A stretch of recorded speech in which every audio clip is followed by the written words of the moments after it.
महाकाय सूर्यकोटि समप्रभ निर्विघ्नं कुरु मे देव सर्वकार्येषु सर्वदा। जब रात होती है तो हम एक दिया जला लेते हैं और उसकी रोशनी में खुद को महफूज समझते हैं, मगर उस रोशनी के परे जो अंधेरा है वो अपने अंदर बहुत सारी कहानियां समेटे हुए है और इन्हीं कहानियों को आप तक लेकर आता है रात के अंधेरे में।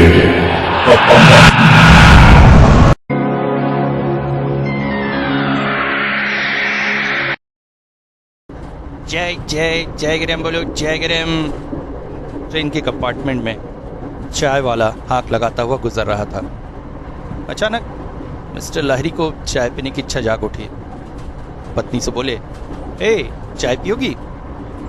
पत्नी ने बिना कोई जवाब दिए खिड़की के बाहर देखना जारी रखा। ओहो, चाय तो पी लो, ऐसा भी क्या गुस्सा। पत्नी सुहागिनी आज थोड़ी खराब मूड में थी। वैसे हो भी क्यों ना, शादी के बाद हनीमून में लोग शिमला जाते हैं, कश्मीर जाते हैं या केरल जाते हैं या ऐसी अच्छी जगहों पर जाते हैं, मगर उनका हनीमून होने वाला था छोटा नागपुर के एक छोटे से ग्रामीण अंचल में। वैसे ये कोई प्रीफिक्स हनीमून नहीं था। असली में शादी के बाद जैसे ही मिस्टर लाहिरी ने ड्यूटी ज्वाइन की, बड़े साहब ने ये फरमान सुना दिया। छोटा नागपुर के एक ग्रामीण अंचल में सांथाल ग्राम के पास पटरियां डालने का काम हो रहा था। वहां पर किसी अनजाने कारण से बहुत सारे कर्मचारी वापस आ गए थे और कोई भी वहां जाना नहीं चाहता था। लाहिरी नए नए ज्वाइन किए हुए थे, ऊपर से शादी के नाम पर बहुत दिन की छुट्टी मनाए, तो बिजली गिरी उनके सिर पर।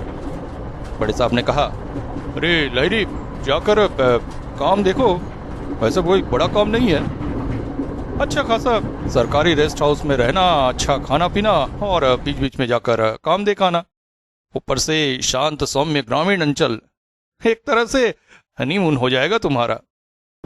अब हनीमून होगा या नहीं ये लाहिरी को पता नहीं था, मगर साहब का आदेश भी तो नहीं टाला जा सकता था। सो आकर पत्नी को बात बता दी। पत्नी सुहागिनी भी एक ही शर्त पर चलने को तैयार हुई कि वो 3 दिन से ज्यादा वहां किसी हाल में नहीं रहेगी। लाहिरी को पता था ये 15 से 20 दिन से कम का ट्रिप नहीं है, अतः पत्नी की हाँ में हाँ मिलाने में ही अच्छाई है। भाई वहां जाने के बाद वापस आना वो तो पत्नी के हाथ में नहीं है। मगर ट्रेन में चढ़कर ही सुहागिनी का मूड खराब था। वो लाहिरी से बातें ही नहीं कर रही थी। आसमान में घने काले बादल छाए थे। आषाढ़ का महीना जो था, अचानक तेज बारिश शुरू हो गई। लाहिरी जल्दी से ट्रेन की खिड़कियां बंद करने लगे। बंद करते करते आधा भीग ही गए थे। ओहो सुहागिनी, ये क्या है यार, खिड़की तक तुम बंद नहीं कर रही हो, भीग जाओगी, तबीयत खराब हो जाएगी। ऐसे सुनसान ग्रामीण अंचल में डॉक्टर कहाँ मिलेगा, कुछ तो सोच के काम किया करो। लाहिरी थोड़ा सा गुस्सा उठे थे। स्टेशन पर उतरकर उनकी हालत और खराब थी। ग्रामीण अंचल का गांव, कहाँ कोई घोड़ा गाड़ी, कहाँ कोई ऑटो, कुछ भी नहीं। उतरने वाले सवारी भी 2-4, मगर हाँ स्टेशन के बाहर एक सरकारी गाड़ी खड़ी दिखाई दी, मगर उसका ड्राइवर कहाँ। एक पेड़ के नीचे दोनों खड़े थे। बारिश उतनी तेज नहीं मगर मध्यम मध्यम हो ही रही थी। कहाँ गए ड्राइवर साहब, गाड़ी उनकी है भी कि नहीं क्या पता। यही सोचते सोचते दोनों वहाँ पर खड़े थे कि अचानक पब्लिक टॉयलेट से एक 20-22 साल का लड़का निकला। उनके पास आकर बोला, बाबू लाहिरी बाबू तो नहीं जो शहर से आई रहे? हाँ नमस्कार बाबू, मैं महेंद्र, आपका ड्राइवर। असली में मैं आप ही को लेने आया था। ट्रेन लेट थी, काफ़ी देर से यहाँ रुका रहा तो थोड़ा 1 नंबर को चला गया। अब बैठिए बैठिए बैठिए। दोनों गाड़ी में बैठ गए। गाड़ी सुदूर वनांचल में चली गई। रेस्ट हाउस काफी अच्छा था। बीच जंगल में बना ये लकड़ी का घर काफी सुंदर था, 2 मंजिला। घुसते ही साथ एक बड़ा सा कमरा पड़ता था, बैठक जैसा। उसके बाद एक गलियारा, गलियारे में दोनों तरफ कमरे थे, और फिर सीढ़ी। सीढ़ी से ऊपर जाने पर भी ठीक वैसे ही एक गलियारे में कमरे थे। इन्हीं कमरों में से एक कमरा उनके लिए तैयार किया गया था। गेस्ट हाउस का केयरटेकर माइकल इक्का और उसकी पत्नी मार्था, दोनों ने गेस्ट हाउस को काफी अच्छी व्यवस्था कर रखी थी। कमरा बहुत ही सुंदर, बहुत अच्छी चादरें, तकिया, गिलाफ वगैरह लगे हुए थे। दोनों के फ्रेश होने के लिए मार्था गर्म पानी ले आई। बारिश की वजह से मौसम बहुत ठंडा था। ऊपर से सुदूर वनांचल में तो ऐसा लग रहा था जैसे दिसंबर का महीना हो। गर्म पानी से हाथ मुंह धोकर दोनों फ्रेश हुए। अभी वो बैठे ही थे कि अचानक दरवाजे पर दस्तक हुई। सुहागिनी बोली, कौन है? हम हैं मालकिन, मराठा, आपके लिए खाना लाए थे। ओ हाँ, वो वहां टेबल पर रख दो। सामने एक बड़ा सा टेबल था जिस पर सुहागिनी ने मार्था से खाना रखवा लिया। खाने में मुर्गे का मटन, चावल, रोटी, पकौड़े वगैरह बने थे। दोनों ने पेट भर खाना खाया। खाना खाते समय मार्था वहीं उपस्थित थी, उन्हें परोस रही थी। खाते खाते अचानक सुहागिनी की नजर बाहर कॉरिडोर में खड़ी एक छोटी सी लड़की पर पड़ी, जो उन्हें देखकर मंद मंद मुस्कुरा रही थी। यहाँ पर विद्युत की व्यवस्था उतनी अच्छी नहीं थी, या तो लाइट रहती नहीं या फिर वोल्टेज डाउन। इस समय भी वोल्टेज डाउन था, अतः सभी कमरों की बल्ब की रोशनी मध्यम थी, और उसी मध्यम रोशनी के अंधेरे उजाले भाव में सुहागिनी ने उस बच्ची को कॉरिडोर में खड़े देखा।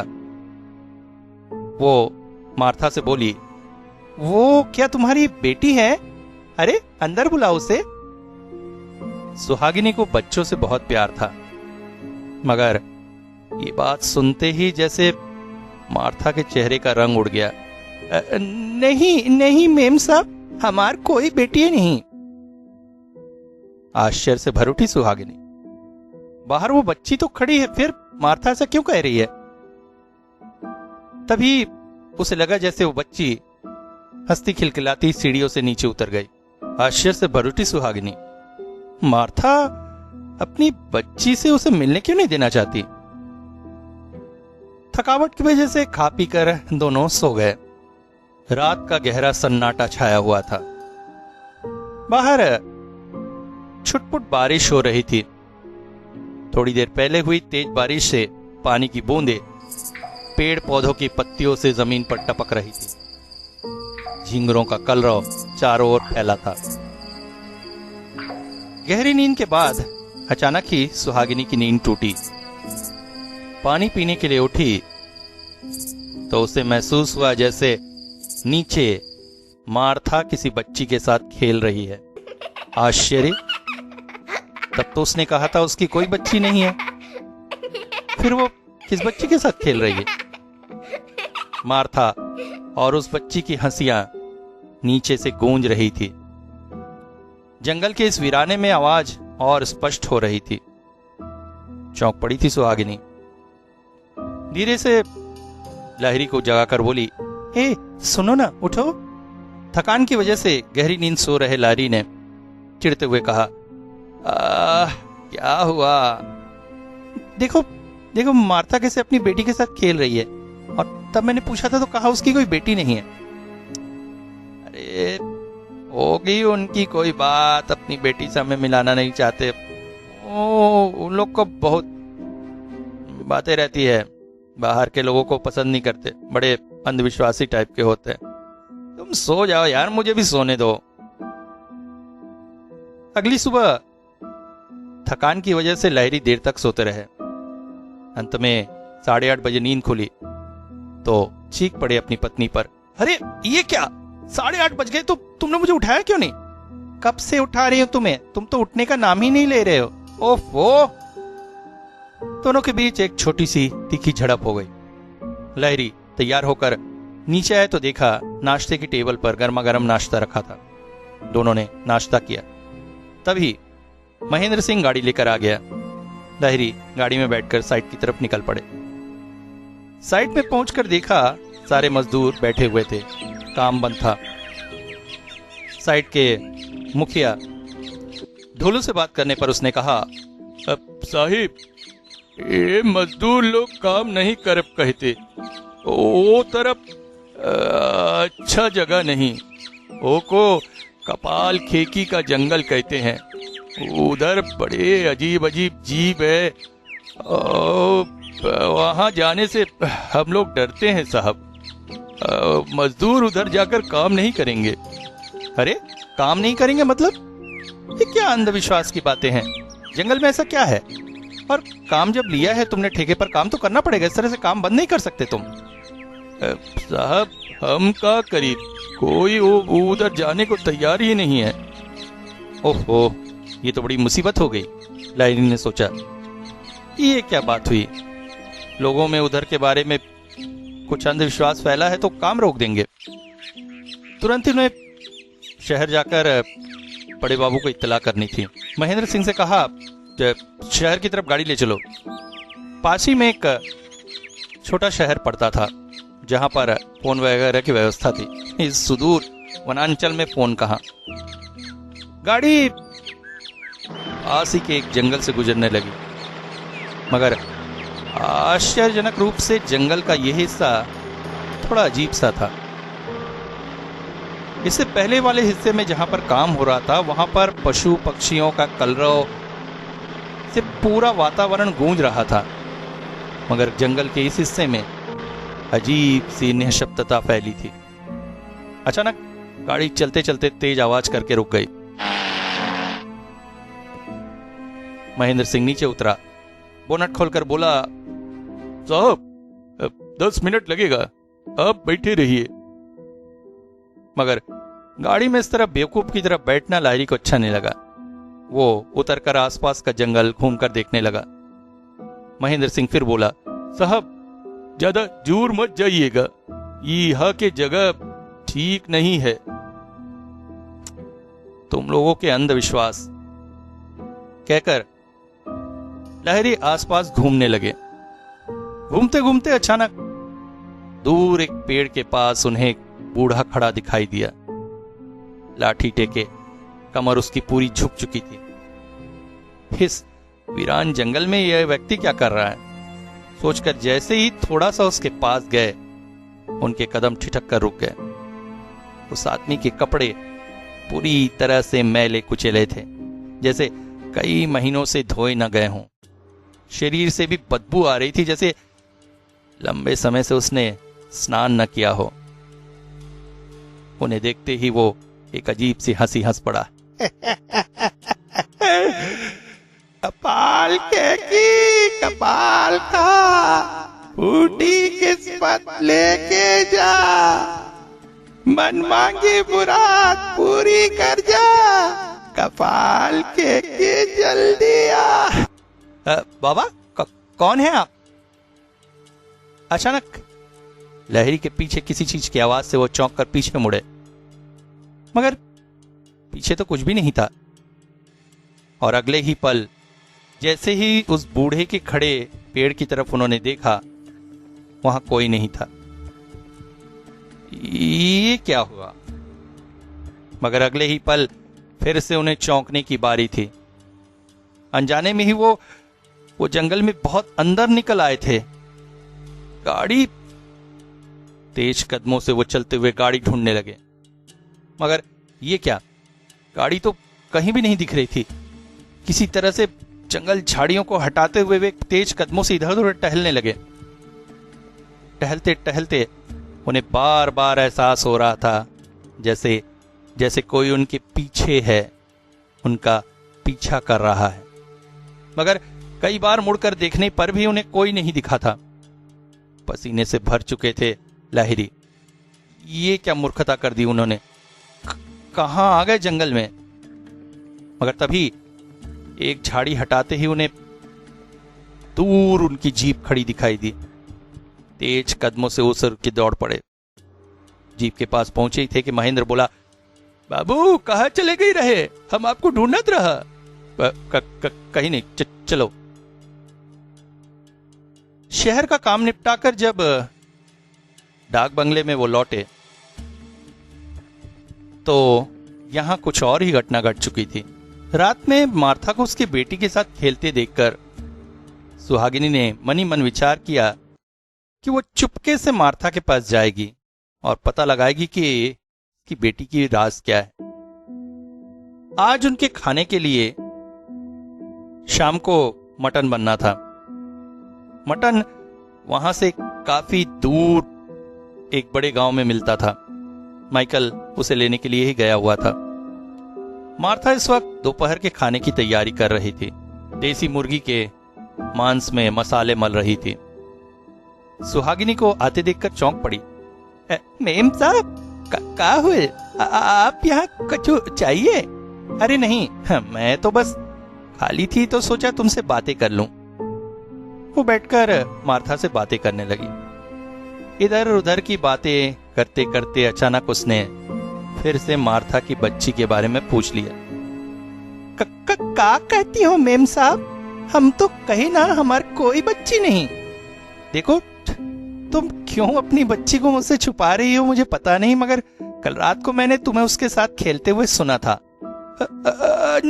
नहीं मेम साहब, हमें थोड़ा काम है, कहकर मार्था वहां से उठकर बंगले के पीछे की तरफ चली गई। सुहागिनी आश्चर्यचकित थी, ये कैसा व्यवहार है? मगर दोपहर का खाना डाइनिंग टेबल में रखकर माइकल और मार्था न जाने कहां गायब हो गए। अभी शाम ढलने को आई थी मगर दोनों का अता पता नहीं था। लाहिरी के लौटने पर सुहागिनी ने सारी बातें उसे बताई। गए कहां होंगे, आस पास ही होंगे, जंगल में कहीं। चलो कुछ देर इंतजार करते हैं। सुहागिनी ने गैस पर लंच गरम कर दिया। हालांकि शाम ढल चुकी थी मगर भूख के मारे लाहिरी की हालत खराब थी। उसने तुरंत ही खाना खा लिया। कमरे में जाकर उसने सुहागिनी से कहा, एक काम करते हैं, मैं नहा लेता हूं, फिर थोड़ा आसपास घूमते हैं। अभी अंधेरा होने में थोड़ा समय है। यहाँ का जो आज दिन भर का माहौल गया है, मूड बड़ा खराब लग रहा है। नहाने के बाद सुहागिनी के साथ वो पास ही जंगलों में टहलने निकल गया। आसपास का ठंडी हवा, जंगली माहौल, शांतताएं उनके मन मस्तिष्क को काफी आराम पहुंचाया था। दिन भर मजदूरों से बहस, फिर माइकल मार्था का अचानक गायब हो जाना, उनकी बच्ची को इस तरह से छुपाना, सब बातें जैसे उनके दिमाग को खाए जा रही थी। अब काफी रिलैक्स थे। दोनों जंगल में घूमते घूमते अचानक हाईवे की तरफ निकल गए। वहां पर एक छोटी सी चाय की गुमटी देखी। वहां पहुंचते ही वहां पर चाय पी रहे ग्रामीणों को चाय वाले ने बेंच से उठाया और उनके बैठने के लिए बेंच साफ कर दिया। आइए आइए बाबू, आप लोग यहाँ पर नए आए हैं क्या? हाँ, वो जो पटरी बिछाने का काम चल रहा है ना, वहाँ का मैं सुपरवाइजर हूँ और ये मेरी पत्नी है। हम कल ही शहर से आए। कहाँ ठहरे हैं? वही सरकारी रेस्ट हाउस जो है। सुनते ही साथ जैसे उस व्यक्ति के चेहरे का रंग उड़ गया। हाँ बाबू, कितना दिन ठहरेंगे? जल्दी काम खत्म करके वहां से चले जाइए बाबू। ओ, जगह अच्छी नहीं है। अच्छी नहीं? क्या अच्छी नहीं है? माइकल मार्था की बेटी छोटी से मिले क्या आप? चौंक पड़े थे दोनों। छोटी से मिले? हाँ, वो तो अपनी बेटी को ऐसे छुपा रहे हैं जैसे वो उनकी बेटी को खा जाएंगे। कैसे मिलेंगे वो? बाबू, हम फिर से कहेंगे, ओ जगह से जल्दी निकल जाइए। दोनों वहां से वापस आने लगे। आसमान में अब धीरे धीरे सूरज डूब रहा था। अचानक जंगल के पास से होते हुए लाहिरी ने कहा, इस इस हिस्से को ये लोग पता नहीं क्या कपाल खेकी का एरिया कह रहे थे। कहते हैं बहुत डरावनी जगह है। अचानक ही सुहागिनी बोल पड़ी, चलो ना थोड़ा अंदर तक जाकर देखते हैं क्या होता है। Are you sure? हाँ, वैसे भी मुझे पता है ये सब इनके अंधविश्वास है। आओ। जंगल के उस हिस्से पर पहुंचकर एक बार फिर से दोनों आश्चर्यचकित हो गए। हाईवे के उस पार के जंगल और इस पार के जंगल में जैसे जमीन आसमान का अंतर था। उस ओर जहां पक्षियों का कलरव था, इस ओर अजीब सी निःशब्दता थी। यहां तक कि झिंगुर भी जैसे चुपचाप इस जंगल में रहते थे। अचानक लाहिरी को उस बूढ़े की बात याद आई और उसने सुहागिनी को बताया। अच्छा, क्या कविता थी वो? अरे तो एक कविता थी, कपाल की किस्मत, ऐसी कुछ। इन लोगों का मानना है कि इस जंगल में जो भी कुछ मांगता है उसे मिलता जरूर है। चलो मैं मांग के देखता हूं। तुम जिंदगी भर मेरे साथ रहो। जिंदगी भर मैं तुम्हारे साथ कैसे रह सकती हूं? मैं तो चाहता हूं तुम मौत के बाद भी मेरे साथ रहो। तभी अंधेरा घिरता देखकर दोनों रेस्ट हाउस की ओर लौट पड़े, मगर रेस्ट हाउस में पहुंचकर आश्चर्य में पड़ गए। बाहर चारों ओर अंधेरा फैल चुका था, मगर माइकल और मार्था का कुछ अता पता न था। खाने पीने की व्यवस्था में कुछ स्नैक्स वगैरह रखे हुए थे। रात को लगता है वही खाकर बिताना पड़ेगा। लाहिरी की एक बड़ी बुरी आदत थी, दिन में 4-5 बार तो वो नहा ही लेता था। इतना दूर टहल के आने की वजह से पसीने से भर गया था। बोला, मैं थोड़ा सा नहा लेता हूं यार, पसीना पसीना लग रहा है, तुम वेट करो, फिर जो भी है वो खा पी कर सो जाएंगे। लाहिरी नहाने चले गया। सुहागिनी बाहर कमरे के सोफे पर बैठी हुई थी। तभी अचानक कॉरिडोर में एक बच्ची की खिलखिलाने की आवाज ने उसकी ध्यान भंग की। वो तुरंत उठकर बाहर की तरफ दौड़ी। आज वो उस बच्ची को पकड़ ही लेगी, देखेगी आखिर क्या वजह है मार्था और माइकल उसे छुपा रहे हैं, और ये दोनों हैं कहां उस बच्ची से तो पूछना ही पड़ेगा। तेज कदमों से वो सीढ़ियों से उतरने लगी। बच्ची की खिलखिलाहट मार्था के कमरे की तरफ से आ रही थी। अब वो तेज कदमों से उस ओर चल पड़ी, मगर कमरे का दरवाजा जो कि खुला हुआ था, उसके अंदर देखने पर कोई भी नहीं दिखा। आश्चर्य, अभी तो बच्ची यहां हंस रही थी और अब कोई नहीं। कमरे के अंधेरे से अचानक एक बच्ची जैसे उसे धकेलते हुए बाहर की तरफ दौड़कर चली गई। कैसा आश्चर्य, अभी तो कमरे के अंदर कोई भी नहीं था और अभी उसे ऐसे महसूस हुआ जैसे कोई बच्ची उसे धकेलकर बाहर की तरफ गई है। बच्ची की परछाई बंगले के पीछे वाले गेट से बाहर की तरफ दौड़कर जा रही थी। सुहागिनी तेज कदमों से चलती हुए उसके पीछे दौड़ पड़ी। बच्ची पीछे वाले जंगल में आगे की ओर जा रही थी। सुहागिनी भी जैसे किसी शक्ति से बंधी हुई उसके पीछे पीछे दौड़ती चली गई। जंगल में काफी अंदर तक जाने के बाद अचानक बच्ची की आवाज आना बंद हो गई। सुहागिनी ने रियलाइज किया कि अपने बहुत बड़ी कौतूहल के चक्कर में उसने एक बहुत बड़ी गलती कर दी है। बच्ची के पीछे पीछे वो जंगल के इस हिस्से में बहुत अंदर तक आ गई है और इस चक्कर में उसने लाहिरी को भी कुछ नहीं बताया है। ओह, ऐसी गलती वो कैसे कर सकती थी। अचानक तेज कदमों से वो वापस लौटने लगी, मगर उसे ऐसा लगा जैसे वो रास्ता भटक गई है। अब किस रास्ते से वो इधर आई थी और अब वापस रेस्ट हाउस कैसे पहुंचेगी। अंधेरे में किसी तरह से कदम बढ़ाती हुई टटोलती हुई आगे बढ़ी चली जा रही थी कि अचानक उसका पैर किसी चीज से टकराया। वो लड़खड़ाकर जमीन पर गिर गई। हाथों से टटोल कर उसने महसूस किया ये कोई कब्र थी।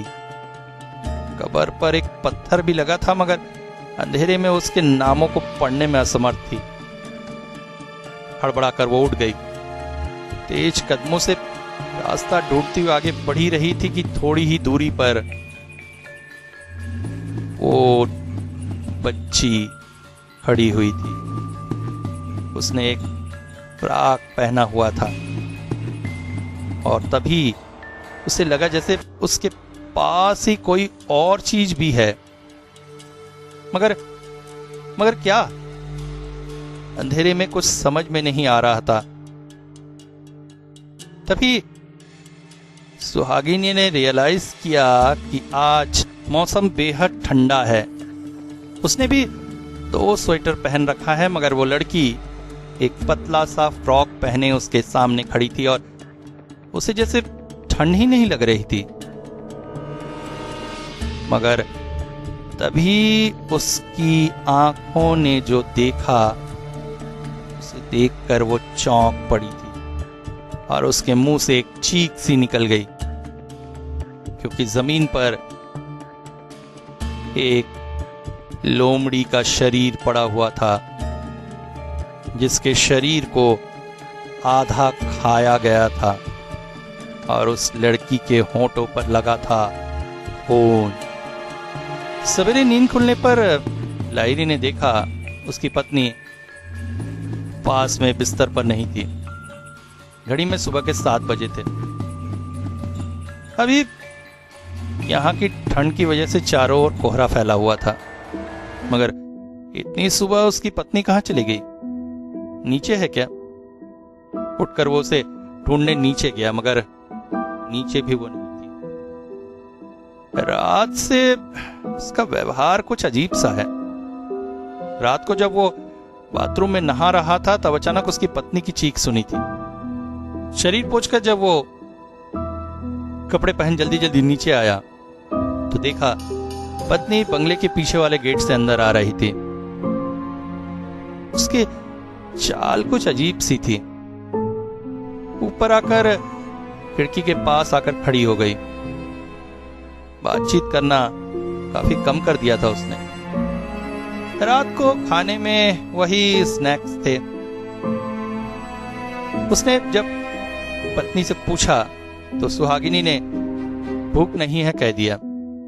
रात को सोने जाते समय उसने सुहागिनी से कहा तो उसने कहा वो सो जाए, उसे अभी नींद नहीं आ रही है, थोड़ी देर में वो सो जाएगी। और अब वो नहीं है। तभी महेंद्र सिंह गाड़ी लेकर आ गया। लाहिरी का जाना जरूरी था, इसलिए वो चल पड़े। मजदूर काम करने को राजी तो हो गए थे, मगर अग्रिम 2 महीने की उन्हें तनख्वाह चाहिए थी। एक बार फिर से शहर में जाकर बड़े ऑफिस फोन करने पर वहां से भी इस बात की ओके हो गई। दोपहर 12:30 बजे तक लाहिरी वापस बंगले लौट आए, मगर आश्चर्य, बंगले में अब तक ना तो मार्था माइकल ही लौटे थे और न ही सुहागिनी। लाहिरी थोड़ा सा डर गए।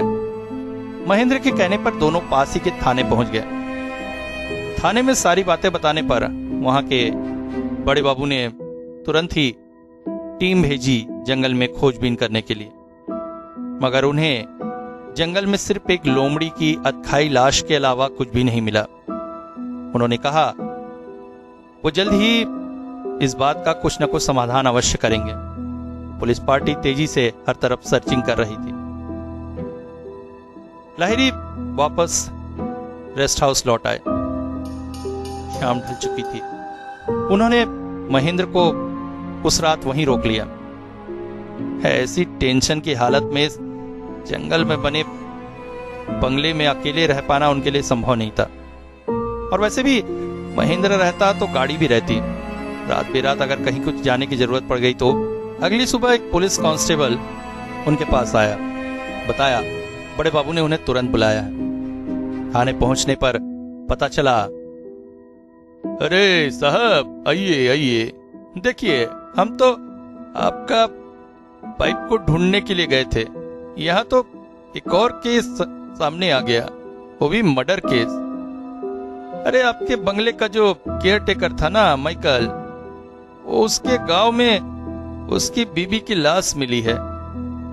साले ने उसको गला काट के मार डाला और खुद पागलपन की हालत में है। कहता है उसकी बेटी छोटी ने उसकी पत्नी को मारा है। साला पागल। मगर इसमें पागलपन की कौन सी बात है? अरे साहब 2 साल हुए इसकी बेटी लापता है, वो आके इसकी पत्नी को मारेगी? ये साले ने खुद ही मारा है। असली में साहब ये लोग सब कन्वर्टेड क्रिश्चियन हैं। क्रिश्चियन बन तो गए हैं मगर अपने आदिवासी समाज के अंधविश्वासों को भूल नहीं पाए। बेहद अंधविश्वासी होते हैं ये। चौंक पड़े थे लहरी। बेटी लापता है? अचानक ही उन्होंने माइकल से मिलने की बात कही। क्या करेंगे साहब वो पागल से मिलके? एक बार मैं उससे मिलना चाहता हूँ। बड़े बाबू ने हवालात के पास उन्हें लाकर खड़ा कर दिया। अंदर माइकल हुकड़ू होकर सिर नीचे किए बैठा हुआ था। माइकल अचानक जैसे वो भय आक्रांत हो उठा और डरी हुई नजरों से लहरी को देखने लगा। वो कुछ कहना चाहता था मगर बड़े बाबू को देखकर नहीं कह पा रहा था कि क्या हुआ माइकल, बोलो। उसकी हालत को समझते हुए लहरी ने बड़े बाबू से 2 मिनट की मोहलत मांगी। ठीक है मगर 2 मिनट से ज्यादा मत लीजिएगा। पागल के पास मैं आपको नहीं छोड़ सकूंगा। क्या हुआ माइकल? बाबू तू चले जा, बाबू तू चले जा। ये जगह अच्छी नहीं है बाबू। उसने मेरी पत्नी को मार दिया है। तो तुम लोग यहाँ आए ना तो मेरी बेटी छोटी डर गई थी, इसलिए हम उसको लेकर गांव चले गए। मगर वापस जाएंगे सुनकर वो गुस्सा आ गई और उसने मेरी पत्नी को मार दिया। मुझे भी मारने वाली थी, मैं किसी तरह से बच गया। बाबू ये जगह अच्छी नहीं है। एक कपाल खेती का जंगल है। यहाँ मन की मुराद पूरी होती है मगर उसके बदले में बहुत बड़ी कीमत चुकानी पड़ती है। अब तुम्हारी पत्नी भी अब जिंदा नहीं है मगर वो तुम्हारे पास लौट आएगी फिर। मगर वो तुम्हारी पत्नी नहीं, एक प्रेतनी होगी जो तुमको मारने की कोशिश करेगी। बाबू प्राण बचाओ, यहाँ से चले जाओ। हमारी बेटी छोटी ने बताया तुम्हारी पत्नी भी मर चुकी है, छोटी ने ही उसे मारा है। हमसे भी अनजाने में बहुत बड़ी भूल हो गई। हमारी बेटी जंगल में खो गई थी। एक दिन उसकी लाश हमें मिली मगर हमने पुलिस को नहीं बताया। पुलिस यही जानती है कि वो लापता है।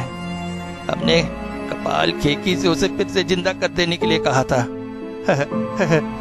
वो जिंदा तो हो गई बाबू, मगर छोटी की पेतनी हमारे पीछे है। वो हमारे साथ रहती है, खाती पीती है, मगर वो एक पेतनी है। बाबू तुम्हारी पत्नी भी शाम तक तुम्हारे पास आएगी। भागो यहाँ से बाबू, भागो। उफ, हद होती है पागलपन की। क्या आप पागलों की तरह कुछ भी बोले जा रहा है? उसकी बातों को सुन पाना लहरी के लिए और पॉसिबल नहीं था। वहां से चले आए। बड़े बाबू से थोड़ी बहुत बातें करके वो रेस्ट हाउस के लिए निकल ही रहे थे कि अचानक पीछे से माइकल की आवाज आई, बाबा बंगला के पीछे मत जाना, भाग जाओ बाबू, भाग जाओ, वो आएगी। रात हो चुकी है, घड़ी में 9:30 बज रहे हैं। आज महेंद्र को लहरी ने नहीं रोका। कल सवेरे ही वो शहर को लौटेगा। यहाँ इस गांव में बैठकर पुलिस वालों पर भरोसा करना और कुछ ना करना एक बराबर है। शहर जाकर अपने चाचा जो कि पुलिस में डीएसपी है उनसे मिलेगा और उच्च स्तरीय जांच से वो तलाश कराएगा सुहागिनी की। आज सवेरे से बारिश नहीं हुई थी मगर पिछले कुछ समय से रिमझिम बारिश हो रही है। चिंता और भूख के मारे हालत खराब थी। आज सवेरे से तो कुछ भी खाना पीना नहीं हो पाया था। शरीर बिल्कुल कमजोर लग रहा था। सिर की शिराएं जैसे धक धक कर रही थी। कुछ न कुछ खाना जरूरी है, कम से कम स्नैक्स, मुर्रा कुछ भी। यही सोचकर नीचे रसोई घर में गया। खाने के लिए कुछ खोज ही रहा था कि अचानक एक हंसी सुनकर वो चौंक उठा। हाँ, सुहागिनी की हंसी है ना? क्या वो कुछ भूल सुन रहा है? नहीं नहीं नहीं, ये सुहागिनी की ही हंसी है। खाने के सामान को वहीं फेंककर बेतहाशा बंगले के पीछे वाले गेट से बाहर की तरफ दौड़ पड़ा लाहिरी। बंगले से करीब 100 मीटर दौड़कर गया ही था कि अचानक उसने देखा सुहागिनी खड़ी है किसी छोटी बच्ची के साथ। कुछ बातें कर रही है वो उस बच्ची से। दोनों बेहद खुश हैं, बात बात पर हंस रहे हैं। बारिश की आवाज और जंगल की सन्नाटे में सुहागिनी की हंसी स्पष्ट गूंज रही है। अपने आप को रोक नहीं सका लाहिरी, तेज कदमों से उस ओर दौड़ पड़ा। सुहागिनी के बिल्कुल पास पहुंचने ही वाला था कि अचानक किसी पत्थर से पैर टकराया और वो उलट कर गिर पड़ा। पैर में बहुत तेज मोच आई। दर्द के मारे कर्राह उठा वो। मगर अभी दर्द के बारे में देखने का समय नहीं है। जल्द से जल्द सुहागिनी के पास पहुंचना है। एक पूरा दिन वो कहाँ थी, क्या कर रही थी, और वो बच्ची कौन है? सारी बातें उससे पूछकर पता करनी पड़ेगी। किसी तरह से अपने दर्द को काबू करके उठ खड़ा हुआ लाहिरी। मगर ये क्या, सुहागिनी और वो लड़की वो तो जैसे हवा में गायब ही हो गए हैं। बारिश तेज हो रही है। बारिश की ठंडी ठंडी बूंदें शरीर पर पड़ने से लाहिरी का शरीर कांप उठ रहा है। धीरे धीरे कदमों से चलते हुए वो ठीक वहीं जाकर खड़ा हुआ जहां पर कुछ देर पहले सुहागिनी और वो बच्ची खड़े थे। अचानक लाहिरी की नजर पड़ी पास ही में कब्र पर। इस सुनसान वीरान जंगल में ये किसकी कब्र है और यहां पर क्यों है? कुछ समझ नहीं आ रहा है। कब्र पर लगे स्टोन पर कुछ लिखा हुआ है। जेब से मोबाइल निकालकर उसका टॉर्च जलाकर रोशनी उस तरफ फेंकी। कब्र के पत्थर पर लिखा था, हमारी प्यारी बिटिया छोटी। कब्र के ऊपर की स्लैब थोड़ी सी सरकी हुई थी। अनजाने डर और चिंता में अपना सारा दर्द भूल गया था लाहिरी। दिल जैसे किसी लोहार की धौंकनी से चल रहा था। डर और चिंता में डूबा अपने आप को न रोक सका और बहुत तकलीफ से ही सही उस भारी स्लैब को उसने कब्र से हटा दिया। और हटाते ही जो कुछ देखा उससे एक ठंडी सिहरन उसकी रीढ़ की हड्डी से होकर निकल गई। कब्र के अंदर एक बच्ची की लाश है और उस लाश को बाहों में जकड़े हुए लेटी हुई है सुहागिनी। सुहागिनी के गर्दन के पीछे से काफी हिस्सा जैसे किसी ने चबा चबा कर खा लिया है। अभी ये देखकर चौंक ही रहा था लाहिरी की अचानक कब्र से थोड़ी दूरी पर दिखी सुहागिनी स्थिर खड़ी हुई। आसमानी बिजली की चमक में लाहिरी ने देखा सुहागिनी की आंखें जैसे पथरा सी गई थी और ठीक उसके पीछे से एक छोटी सी बच्ची गर्दन निकालकर झांक रही थी। अचानक सुहागिनी बोल पड़ी, तुम्हें पूरे एक दिन से नहीं देखा मैंने। कल रात को तुम्हारे सर के पास बैठकर रात भर तुम्हें निहारती रही। देखो मैं फिर तुम्हारे पास लौट आई हूँ। यही मांगा था ना तुमने जंगल में, मौत के बाद भी मैं तुम्हारे पास रहूं। उस दिन जब छोटी ने प्यार करके मेरी गर्दन को चाप दिया तो मैं तुमसे दूर चली गई थी, मगर फिर लौट आई। अब से मैं, तुम और छोटी तीनों एक साथ रहेंगे इस कपाल केकी के जंगल में। हम लोग छोटी के बारे में जानकर अगर सबको बता दे इसी से डर के मार्था और माइकल उसे लेकर दूर गांव चले गए थे। उसकी माँ बहुत बदमाश थी, इसीलिए छोटी ने कल रात को अपनी माँ को मार डाला। मुझे वो बहुत पसंद करने लगी है, पता है। आओ ना, आओ, तुम्हें छोटी से मिलवाती हूँ। आओ, इधर आओ। ये कहते कहते लहरी को अपनी तरफ इशारे से बुला रही थी सुहागिनी। उसकी आवाज ऐसे लग रही थी जैसे बहुत दूर किसी गहरे गड्ढे से निकल कर आ रही हो। उसकी गर्दन के पास एक बड़ा सा घाव है जिसमें खून जमकर काला हो गया है। लहरी को समझ में नहीं आ रहा था वो क्या करे। उसका गला सूख गया था, हाथों से मोबाइल गिरकर बुझ गया था। कपाल खिड़की आज रात फिर शिकार पर निकली है, क्योंकि उस दिन अनजाने में ही लहरी ने उससे प्रार्थना की थी कि सुहागिनी हमेशा उसके साथ रहे।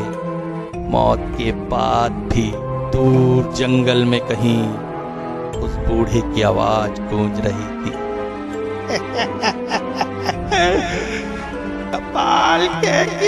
कपाल का बूढ़ी किस्मत लेके जा, मनवा की मुराद पूरी कर जा।